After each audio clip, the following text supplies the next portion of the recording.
Hello दोस्तों, अंजना के channel में आप सभी का हार्दिक स्वागत है। तो आइए दोस्तों, आज मैं आप सबको एक बहुत सुंदर मोटिवेशनल स्टोरी सुनाना चाहती हूँ।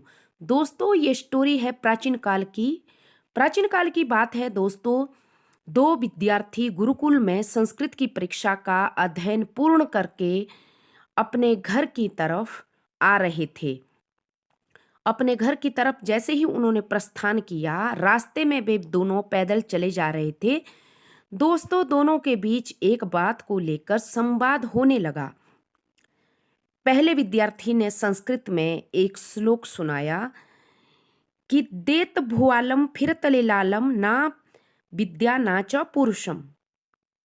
देत भुआलम फिरतले लालम ना विद्या ना च पुरुषम। यानी कि जब राजा देता है तभी आपका भाग्य फिरता है, वरना ना तो विद्या काम आती है ना पुरुषार्थ। इसी बात के ऊपर दोस्तों, दूसरे विद्यार्थी ने भी श्लोक को कुछ आगे पीछे करके कहा कि फिर तले लालम देत भुआलम ना विद्या ना च पुरुषम। यानी कि जब भाग्य फिरता है तभी राजा भी आपको देता है, वरना ना विद्या काम आती है और ना ही पुरुषार्थ काम आता है। अब दोनों के बीच विवाद हो जाता है कि कौन सा श्लोक सही है और कौन सा गलत है। इसका उन दोनों विद्यार्थियों को कोई भी हल नहीं मिल रहा था। तो दोनों ने एक बात को लेके निश्चय किया कि अब हमारी जो संस्कृत की परीक्षा थी, हमारा जो अध्ययन था वो पूर्ण हो चुका है। अब हमने अपनी ज़िंदगी के फैसले लेने हैं और अपना ज़िंदगी भर कैसे इस संस्कृत से हमने निर्वाह करना है। तो इन श्लोकों का अध्ययन करने के लिए भी उन दोनों ने राजा के पास जाने का निश्चय किया। दोस्तों, दोनों दोस्त राजा के दरबार में चले जाते हैं। तो वहाँ क्या देखते हैं कि राजा राजगद्दी पे बैठे होते हैं और वहाँ दरबार लगा हुआ था। राजा किसी जरूरी बात के ऊपर बातचीत कर रहे थे।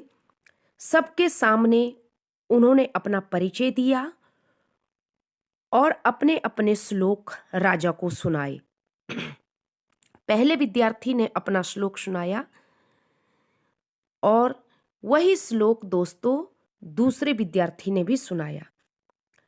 राजा को पहले वाले का श्लोक अच्छा लगा, परंतु राजा ने सोचा कि लोग मुझे घमंडी ना कहें, इसके लिए उन्होंने दरबार में बैठकर और लोगों को भी कहा कि आप लोग भी इस श्लोक का समाधान निकालें।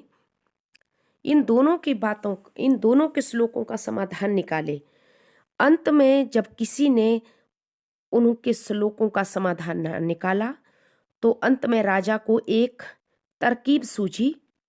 राजा ने दोनों दोस्तों को लाल कपड़े में बांधकर एक एक भेंट अर्पण की और दोनों दोस्तों से कहा कि आप दोनों इस भेंट को अपने अपने घर ले जाएं और घर जाके इस भेंट को खोलें और 1 महीने के बाद आएं और मुझे अपना अनुभव सुनाएं।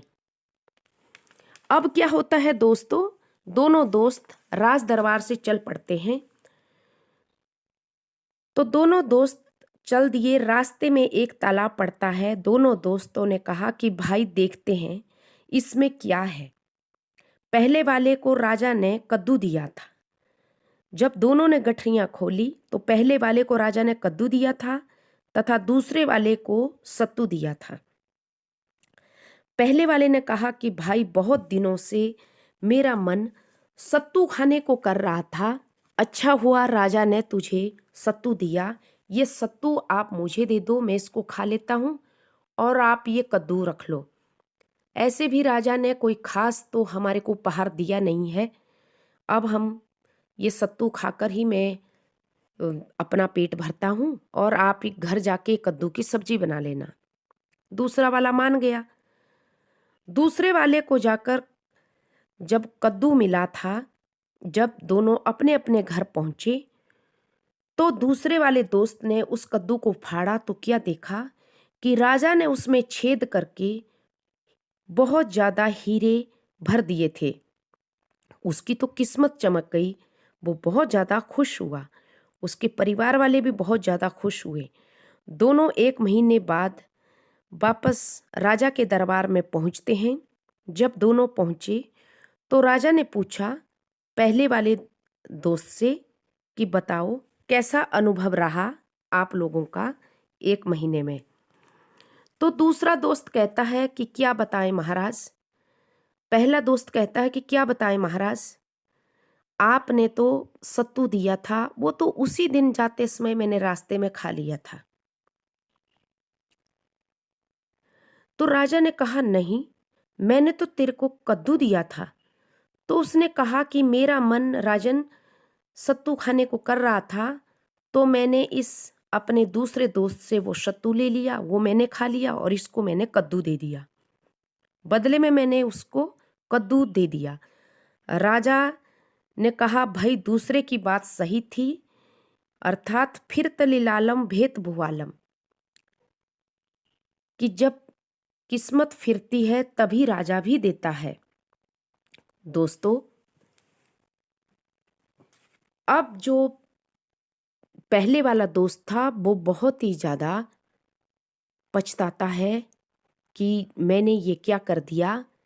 तो राजा ने कहा कि तुम्हारी बात सही नहीं है, बात दूसरे वाले की सही है। मैंने तो तुझे कद्दू दिया था, लेकिन तूने खुद ही अपने भाग्य को खराब कर दिया, तो इसमें मेरा क्या कसूर। तो दोस्तों, इस कहानी से हमें बहुत कुछ सीखने को मिलता है। कहा भी जाता है दोस्तों कि जो जस करे सो तस फल चाखा, अर्थात भाग्य का निर्माण हम कर रहे होते हैं अपने अभी वाले कर्म से। अगर आपने अभी के कर्म अच्छे किए तो आप अपने आने वाले भविष्य का निर्माण करना शुरू करेंगे। यही हमारे ग्रंथों ने भी हमें सिखाया है। तो भाग्य का निर्माण हम खुद करते हैं अपने आने वाले भविष्य का। तो ये थी दोस्तों मेरी मोटिवेशनल स्टोरी। आशा करती हूँ आप सबको पसंद आई होगी। तो please subscribe me my channel. Thank you.